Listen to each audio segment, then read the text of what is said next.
Hello everyone, group theory के इस video lecture में आप सभी का स्वागत है। और इस क्लास के अंदर हम डिस्कस करने वाले हैं क्लाइन फोर ग्रुप, जो कि एक एग्जांपल है परिमित समूह का। प्रीवियस क्लास के अंदर हमने परिमित समूह के बारे में डिस्कस कर लिया था और उसके क्वेश्चंस भी अपनों ने किए थे। इस क्लास के अंदर हम देखेंगे कि क्लाइन फोर ग्रुप क्या होता है।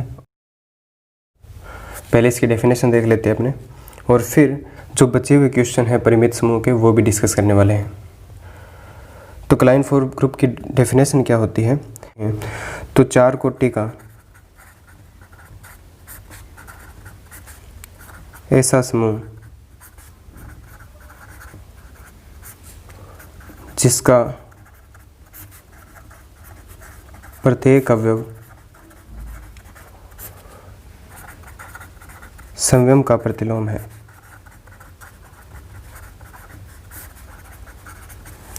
यानी कि अपने पास चार कोटि का एक ऐसा ग्रुप है जिसका जो प्रत्येक अवयव है वो क्या होता है? संयम का प्रतिलोम होता है। यानी कि अपने पास एक ग्रुप जी है जिसके अंदर चार ही एलिमेंट है, और चार एलिमेंट में एक आपके पास तत्समक एलिमेंट होगा, बाकी तीन अपने मान लेते हैं ए, बी और सी। ये अपने पास एक ग्रुप है, दे रखा है किसी संक्रिया स्टार के लिए। तो इसका जो प्रत्येक अवयव है, जैसे ए की बात करें तो इसके अंदर ए का जो प्रतिलोम है वो कौन होगा? ए होगा। अगर ए का प्रतिलोम ए है तो अपने लिख सकते हैं कि बराबर क्या आएगा? अपने को तत्समक एलिमेंट मिलने वाला है। इसी प्रकार से बी का प्रतिलोम भी कौन होगा? बी। और सी का प्रतिलोम भी क्या है? सी है। और अपने जानते हैं कि प्रत्येक तत्समक अवयव का प्रतिलोम तो खुद तत्समक होता ही है। ठीक है, तो इसके जो प्रत्येक अवयव है वो क्या है? संयम का प्रतिलोम है। तो ऐसा समूह क्या कहलाता है? क्लाइन फोर ग्रुप कहलाता है। इसका अपने एग्जाम्पल लेते हैं। जैसे एक अपने को समुच्चय दे रखा है S, और जिसके अंदर एलिमेंट है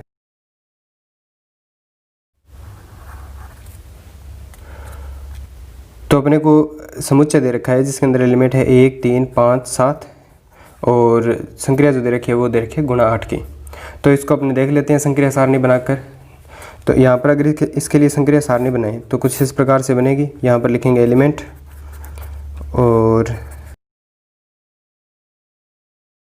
इसके बाद इनकी संक्रिया लगानी है। तो एक के साथ संक्रिया लगाएंगे, वापस अपने को एक मिलने वाला है। उसके बाद एक की संक्रिया 3 के साथ लगाएंगे तो 3, और फिर यहाँ पर 5 और ये 7। 3 की संक्रिया लगाएंगे एक के साथ तो 3, 3 की संक्रिया 3 के साथ लगाएंगे तो 3 गुना 3 9, और 9 8 से ज़्यादा है तो यहाँ पर लिखेंगे शेषफल। फिर यहाँ पर आएगा अपने पास 15, 15 में 8 का भाग देंगे, शेषफल बचेगा 7, और फिर यहाँ से 7 ये 21, 21 में 8 का भाग देंगे तो अपने पास बचेगा 5। इसके लिए भी अपने लिख सकते हैं 5 7 1 3। क्यों? 5 को जब 7 से गुणा करेंगे तो 35, और 35 के अंदर जब 8 का भाग देंगे तो शेषफल बचेगा अपने पास 3। इसी प्रकार से 7 और ये 21, और यहाँ पर बच जाएगा अपने पास 5, फिर यहाँ पे बचेगा 3, और 49 के अंदर अपने 8 का भाग देंगे तो अपने पास बचेगा 1। तो इस प्रकार से अपने ये टेबल बना सकते हैं। अब इसमें देखना है, अभी ये सारे एलिमेंट जो है वापिस से क्या है? इसी समुच्चय S के हैं। इसका मतलब संव्रत होगा। गुणा 8 हमेशा साचार्य गुणधर्म का पालन करती है, और इसका जो तत्समक है वो अपने को दिख रहा है साफ 1 होगा। इसके बाद अपने को देखना है प्रतिलोम। तो यहाँ से ऐसे कौन से दो एलिमेंट है जिनकी संक्रिया लगाने पर अपने को तत्समक मिले? तो 1 की संक्रिया 1 के साथ लगाएंगे तो 1 मिलेगा, 3 की संक्रिया 3 के साथ लगाएंगे तो भी 1 मिलेगा, 5 की संक्रिया 5 के साथ लगाएंगे तो भी कितना मिलेगा? 1 मिलेगा। इसका मतलब प्रत्येक अवयव जो है वो क्या है? संयम का प्रतिलोम है। इस पर आप एक और क्वेश्चन करके देख सकते हो, जिसके अंदर जो मैट्रिक्सेज है इसका समुच्चय है, और इसके अंदर 4 प्रकार की मैट्रिक्सेज हैं। कौन कौन सी? 1 0 0 1, और दूसरी अपने पास -1 0 0 1, और फिर 0 1 0 0 -1, और चौथी इसके अंदर मैट्रिक्सेज है -1 0 0 -1। और गुणा संक्रिया के लिए अगर अपने इसको गुणा संक्रिया के लिए देखें तो ये क्या है? क्लाइन फोर ग्रुप है। इसको आप प्रूव कर सकते हो आसानी से। इसके बाद बचे हुए अपने एग्जाम्पल देख लेते हैं। तो अपने पास एक समुच्चय S है जिसके अंदर जो फंक्शन दे रखे हैं अपने को f1, f2, f3, f4, f5 और f6 यानी कि 6 फंक्शन हैं। और इस पर जो संक्रिया है वो कौन सी है, संयुक्त फलन की संक्रिया है, यानी कि FOG टाइप की संक्रिया है, ठीक है। और सारे के सारे फलन अपने को दे रखा है कि f1 फलन है उसकी वैल्यू है x, f2 फलन है उसकी वैल्यू है 1/x, f3 है 1-x, f4 है x/x-1 और 5 अपने पास 1/1-x और ये अपने पास x-1/x। तो इस प्रकार से अपने सारे फंक्शन दे रखे हैं और इनके लिए अपने को ग्रुप प्रूफ करना है। तो ग्रुप प्रूफ करने के लिए जब भी परिमित एलिमेंट होते हैं तो अपने क्या बनाते हैं, संक्रिया सारणी। और इसकी संक्रिया सारणी किस प्रकार से बनेगी कि यहाँ पर अपने लिखते हैं संक्रिया जो है संयुक्त फलन की, और यहाँ पर सारे एलिमेंट लिख दिए f1 से f6 तक। अब अपने को क्या करना है कि f1 की संक्रिया लगानी है f1 के साथ। तो इसको कैसे लिखेंगे अपने कि f1 O f1 और यहाँ पर फंक्शन किसका है, x का है। तो इसको अपने क्या लिखते हैं f1 और f1x, ठीक है। यानी कि f1 के अंदर जहाँ कहीं भी x है उसकी जगह अपने को क्या लिखना है, f1x लिखना है। अब इसको हल कर लेते हैं अपने। तो f1 और f1x की वैल्यू कितनी है अपने पास, यहाँ से देख सकते हैं अपने x है तो यहाँ पे लिखेंगे अपने x, और f1x किसके बराबर है, वापस से x के बराबर। तो f1 ओ f1 की वैल्यू अपने पास कितनी आएगी, x, और x किसकी वैल्यू है, f1 की। तो यहाँ पर अपनों ने क्या लिखा है, f1। ऐसे ये टेबल अपने तैयार कर सकते हैं। जैसे और अपने एक दो एग्जाम्पल और देख लेते हैं। तो f1 ओ f4 और यहाँ पर लिखा है x। तो ये क्या, इसको कैसे लिखेंगे अपने, f1 के अंदर आएगा f4x और f1। अब यहाँ पर अपने लिखेंगे f4x की वैल्यू। f4x की वैल्यू क्या है अपने पास, x/x-1। अब वापस से क्या करना है कि जहाँ कहीं भी f1 के अंदर जहाँ x है वहाँ पर क्या रखना है, x/x-1, और ये वापस से किसकी वैल्यू है, f4x की। तो इसका मतलब f1 की f4 के साथ अगर अपने संक्रिया लगाएंगे तो इसकी वैल्यू अपने को कितनी मिलने वाली है, वापस से f4। अब अपने बात करते हैं f2 की अगर संक्रिया अपने f4 के साथ लगाएं तो अपने को क्या मिलेगा। तो f2 की संक्रिया लगानी है अपने को f4 के साथ। तो यहाँ से क्या रिजल्ट मिलेगा, f2 के अंदर लिखेंगे अपने f4x और f4x की वैल्यू अपने पास है x/x-1। अब जहाँ जहाँ भी f2 के अंदर x है उसकी जगह अपने को क्या लिखना है, x/x-1। तो f2 क्या है अपने पास 1/x, और इसके हिसाब से x की जगह अपने को क्या लिखना है, x/x-1। तो नीचे x है तो नीचे अपने लिखेंगे कितना, 1/x/x-1। तो ये बन जाएगा अपने पास x-1/x, जो कि वैल्यू है किसकी, f6 की। तो यहाँ से अपने को क्या मिलेगा, f6 मिलेगा। तो इस प्रकार से अपने किन्हीं दो एलिमेंट को लेकर के जैसे f4 और f5 की अगर अपने संक्रिया लगाएंगे तो अपने को क्या मिलने वाला है, f2। तो ये टेबल अपने तैयार कर सकते हैं। अब जितने भी एलिमेंट है वो सारे के सारे क्या है, इसी सस के हैं, इसका मतलब संवर्त होगा। और क्योंकि संयुक्त फलन की जो संक्रिया है साचार्य गुणधर्म का पालन करती है हमेशा। तो यहाँ पे लिखा है कि फलनों का जो कंपोजिशन है वो हमेशा साचार्य गुणधर्म का पालन करते हैं, यानी कि FOGOH बराबर होता है FOGOH, यानी कि हमेशा इस नियम का पालन होता है। इसके बाद अपने को देखना है तत्समक। तो ऐसा कौन सा एलिमेंट है जिसकी दूसरे के साथ संक्रिया लगाएं तो दूसरा एलिमेंट अपने को वापस मिल जाए। तो f1 के आप किसी के साथ संक्रिया लगाओ, f2 के साथ संक्रिया लगाएंगे तो f2 मिलेगा, f3 के साथ संक्रिया लगाएंगे तो f3 मिलेगा, f4 के साथ संक्रिया लगाएंगे तो f4 मिलेगा। इसका मतलब किसी भी एलिमेंट के साथ f1 की अगर अपने संक्रिया लगाते हैं तो वापस से वही एलिमेंट मिलता है। तो इसका जो तत्समक है वो कितना होगा, f1। अब अपने बात करें प्रतिलोम की, तो दो ऐसे फंक्शन जिनकी संक्रिया लगाने पर अपने को रिजल्ट में f1 मिले तो वो दोनों क्या होंगे, प्रतिलोमी। तो यहाँ पे अपने प्रतिलोम देख लेते हैं कि f1 का प्रतिलोम कौन होगा। तो f1 का प्रतिलोम कौन होगा, f1 ही। f2 का प्रतिलोम कौन होगा, यहाँ पर f2 की संक्रिया f2 के साथ लगाएंगे तो अपने को क्या मिलने वाला है, f1। तो f2 इसका प्रतिलोम है। इसी प्रकार से अपने देख सकते हैं कि f3 का प्रतिलोम f3 होगा, f4 का प्रतिलोम f4 होगा, और f5 का प्रतिलोम f5 ना होकर के f6 है। यहाँ पर f5 की जगह ध्यान रखना कि f5 का जो प्रतिलोम है वो कितना है, f6 है। तो f5 का जो प्रतिलोम है वो कितना होगा, f6 होगा, और f6 का प्रतिलोम कितना है, f5 है। तो इस प्रकार से अपने इसे ग्रुप प्रूव कर सकते हैं। बात करें कि क्या ये अबेलियन ग्रुप है, तो अगर मुख्य विकर्ण के सापेक्ष देखें तो ये सममित नहीं है तो ये अबेलियन ग्रुप तो नहीं है, लेकिन ग्रुप जरूर है। ये एक सिर्फ ग्रुप है, अबेलियन ग्रुप नहीं है। इसके बाद नेक्स्ट क्वेश्चन है अपने पास जी है, जिसके अंदर जो एलिमेंट है 1 2 3 4 है और इस पर जो संक्रिया है वो कैसी है, गुणा 5 की है।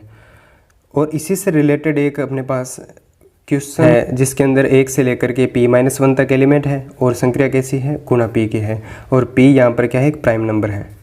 p यहाँ पर क्या है, एक अभाज्य संख्या है।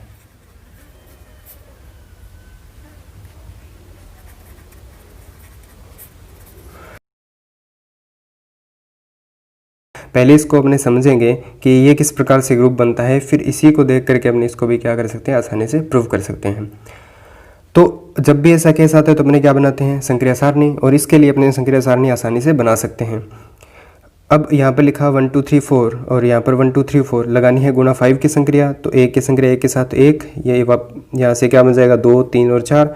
2 की संक्रिया लगाएंगे तो यहाँ पर 2 और यहाँ पर 4 और यहाँ पर कितना हो जाएगा 3 × 2 6। 6 के अंदर 5 का भाग दें तो 1, यहाँ पर बनने वाला है 3। इस प्रकार से ये अपने टेबल आसानी से बना सकते हैं। और इसका जो प्रत्येक अवयव है वो क्या है, इसी समुच्चय जी का है। इसका मतलब ये क्या होगा, संवृत। ये एक क्या है, संवृत है। और साचार्य गुणा 5 संक्रिया हमेशा किस नियम का पालन करती है, साचार्य गुणधर्म का पालन करती है। साचार्यता भी अपने लिख सकते हैं।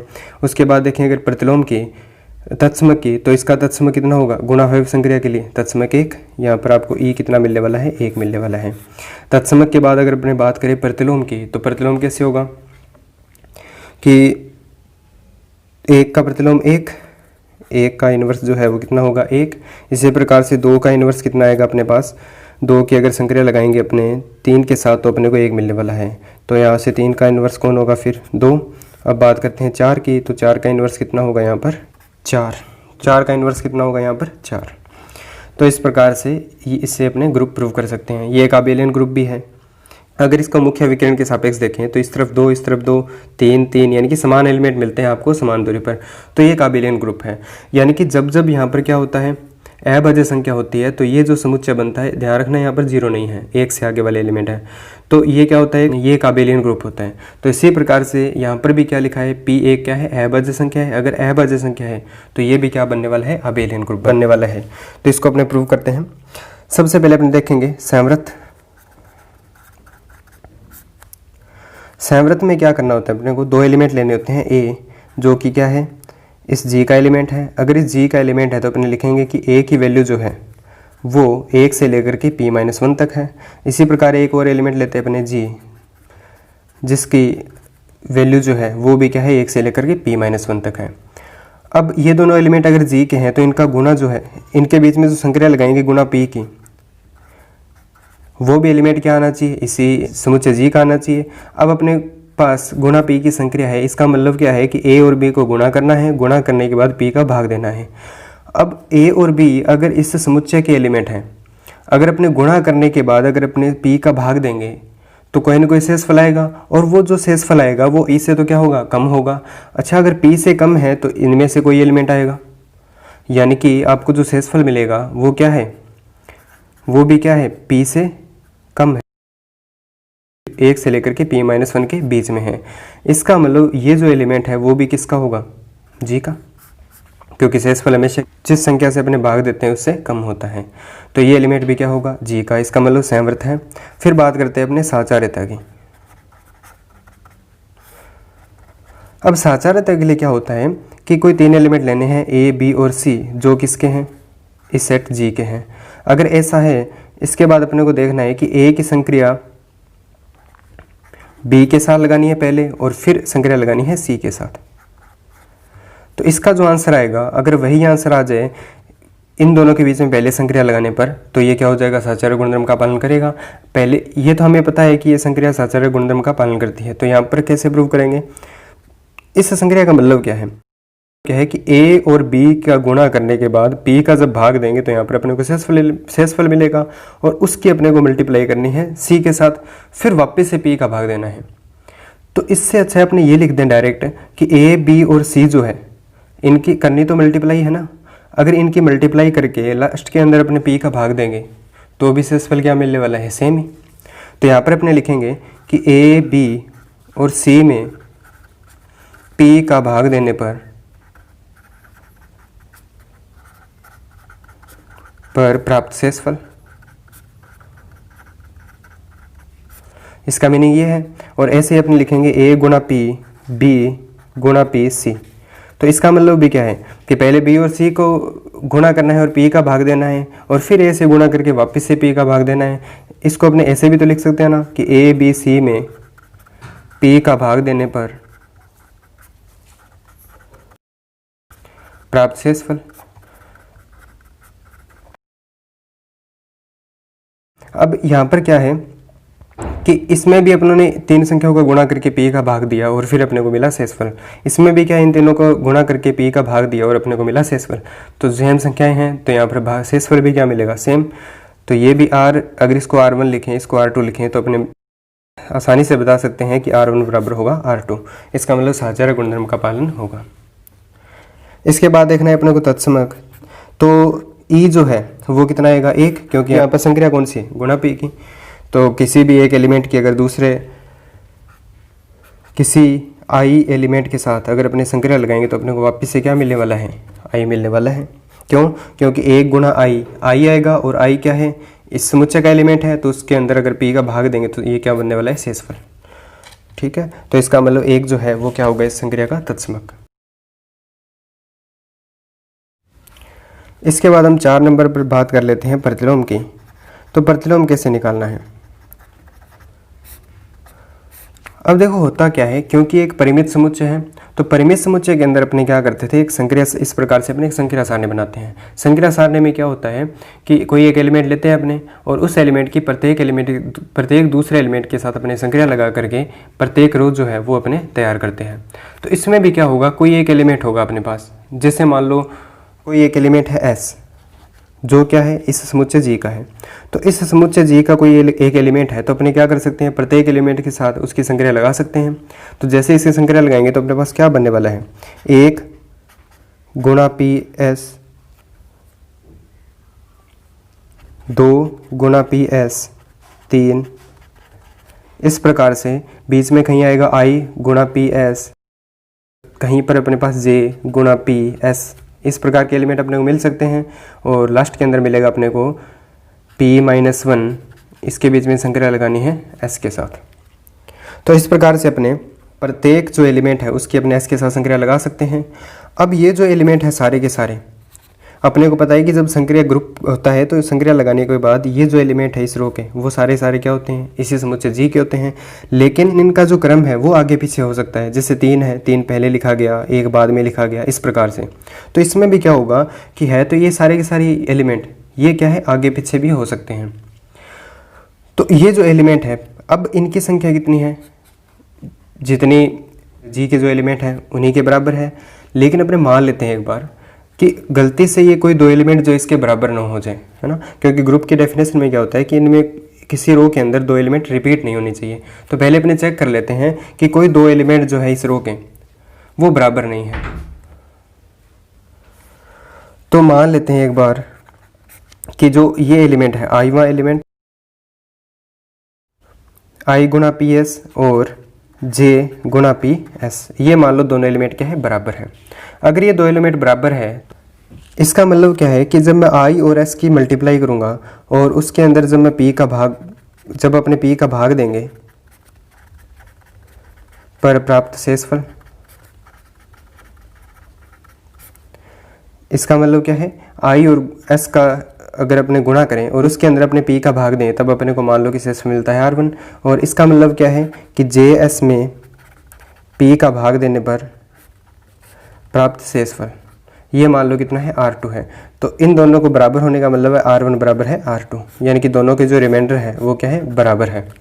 अच्छा, अगर ऐसा होता है कि कोई 2 संख्या हैं, उनके अंदर किसी समान संख्या का अगर अपने भाग दें, और यानी कि ये 2 संख्याएं थी is और js, इन दोनों के अंदर अपने एक समान संख्या p का भाग दिया था, और p का भाग देने पर अपने को शेषफल है वो भी क्या मिला, समान। इसका मतलब क्या होता है, अगर इसको अपने विभाजन एल्गोरिथम से देखें तो कोई एक संख्या a है जिसके अंदर अगर अपने q का भाग दें तो शेषफल मान लो कितना मिलता है, अपने को r मिलता है। और ऐसे ये कोई संख्या है c जिसके अंदर अपने क्या करें, समान संख्या q से भाग देते हैं, तो यहाँ से अपने को शेषफल मिलता है वो भी क्या मिलता है, सेम। हाँ, इसके भागफल क्या हो सकते हैं, अलग अलग हो सकते हैं। अब अगर समीकरण 1 में से मैं 2 को घटाऊँ, क्योंकि r क्या है, दोनों का सेम है और q भी दोनों का क्या है, सेम है, तो यहाँ से क्या बनेगा, a माइनस सी बराबर b माइनस डी गुणा में q। यानी कि जो a माइनस सी है, यानी कि a माइनस सी जो है वो q से क्या होगा, पूरा पूरा विभाजित होगा। क्यों? क्योंकि इसके अंदर जो शेषफल है वो अपने को क्या मिल रहा है, 0। तो अपने लिख सकते हैं कि इन दोनों संख्याओं का जो अंतर है वो किससे विभाजित होगा, q से। अपने पास यहाँ पर क्या है, is और माइनस js, इन दोनों का जो अंतर है वो क्या होगा, p से विभाज्य है। इन दोनों के अंतर के अंदर अगर p का भाग देंगे तो अपने को शेषफल कितना मिलेगा, 0 मिलेगा। अच्छा, शेषफल 0 है और इसको अपने लिख सकते हैं i गुणा में, इसको अपने लिख सकते हैं i माइनस जे गुणा में s। ये क्या है, p से विभाज्य है।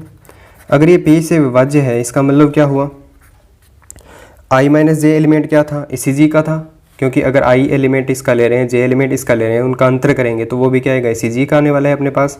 और s जो एलिमेंट है, अब यहाँ पर क्या है, i जो है वो j से बड़ा है, ये ध्यान रखना। s भी क्या है, इसी समुच्चय का एलिमेंट है।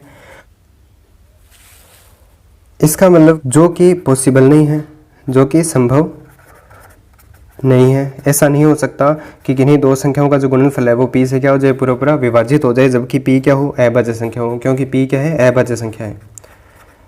क्यों? अब अपने इसको एग्जांपल से देखते हैं। जैसे अपनों ने ये प्रीवियस क्वेश्चन किया था, तो इस क्वेश्चन के अंदर आप कोई भी दो एलिमेंट लेते हो और उनकी अगर मल्टीप्लाई करते हो, मल्टीप्लाई करने के बाद अगर अपने उसके अंदर p का भाग दें, तो p का भाग देने पर क्या अपने को यहाँ पर कभी भी 0 मिला, नहीं मिला ना। इसका मतलब क्या हुआ कि अगर यहाँ पर प्राइम नंबर होता है तो किन्हीं दो एलिमेंट की गुणा करने के बाद p से अगर भाग दें, p से अगर भाग दें, इसका मीनिंग क्या है अपने पास कि i माइनस जे को s से गुणा करके p का भाग देना है, और भाग देने पर जो शेषफल है वो कितना मिल जाए, 0, जो कि संभव नहीं है ना।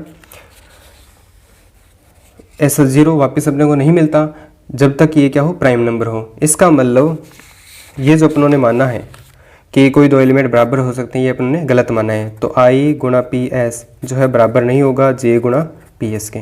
तो यहाँ से अपनों ने एक बार सिर्फ प्रूव किया है कि जो प्रत्येक एलिमेंट है इस समुच्चय का वो क्या है, अलग अलग है, या फिर संक्रिया लगाने पर जो अपने को रिजल्ट मिलते हैं वो सारे क्या मिलते हैं, अलग अलग मिलते हैं। अब इसका कारण क्या है, क्योंकि अपने क्या देखते हैं, प्रत्येक यूनिक एलिमेंट का प्रतिलोम देखना होता है। तो प्रत्येक अलग अलग अवयव का अपने को क्या देखना है, प्रतिलोम। तो अब अपने आसानी से बता सकते हैं कि किसी एक एलिमेंट i का कोई दूसरा एलिमेंट j जो है वो प्रतिलोम कब होगा, जब इन दोनों की संक्रिया लगाने पर अपने को क्या मिल जाए, एक मिल जाए, यानी कि तत्समक एलिमेंट मिल जाए, तो वो दोनों क्या होते हैं, फिर प्रतिलोमी है। इस केस में अपने कह सकते हैं कि i का प्रतिलोम क्या होगा, j होगा। तो इस प्रकार से अपने प्रतिलोम भी इसके अंदर बता सकते हैं, लेकिन उससे पहले अपने को देखना होगा कि प्रत्येक जो दो एलिमेंट है वो क्या होने चाहिए, अलग अलग होनी चाहिए। तो ये आपकी फर्स्ट एक्सरसाइज जो है कंप्लीट हो गई है यहाँ से। तो यहाँ से अपनों ने फर्स्ट ए कंप्लीट कर ली है। इसके बाद फर्स्ट बी स्टार्ट करेंगे अपने, जिसके अंदर थ्योरम्स हैं। तो नेक्स्ट जो क्लास रहेगी अपनी, उसके अंदर हम फर्स्ट बी के बारे में डिस्कस करेंगे और उसकी जो थ्योरम्स हैं वो अपने देखेंगे किस प्रकार की होती है और उनको कैसे प्रूव किया जाता है।